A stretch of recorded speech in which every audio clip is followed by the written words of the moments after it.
गावाशेजारील जंगलात हातभट्टीची दारू गाळण्याचे काम सुरू होते. इतक्यात तेथे चक्क बिबट्याने उडी मारली. मग काय, काही जण लपून बसले तर काही जणांनी लडखडत तेथून धूम ठोकली. पण खरा गोंधळ तर पुढेच झाला.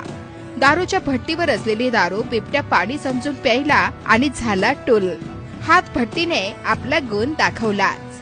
बिबट्या चालताना लागला लडखडायला. त्याला जंगलाचा रस्ताही नीट आठवेना. लपून बसलेल्यांनी हा प्रकार पाहिला. बिबट्याचे आता तळीराम झाल्याचे त्यांच्या लक्षात आले. त्यांची भीती मोडली. त्यांनी चक्क बिबट्यावर स्वारी करून त्याला फिरवले. काहींनी त्याच्या गळ्यात हात घालून सेल्फी घेतली, पण शेवटी त्याला जंगलाच्या दिशेने नेऊन सोडले. आधी बिबट्याला पाहिले तेव्हा काही जणांची बोबडी वळली होती, पण आता धडपडत चालणाऱ्या बिबट्याला पाहून मात्र प्रत्येकाची हसून हसून मुरकंडी वळली होती.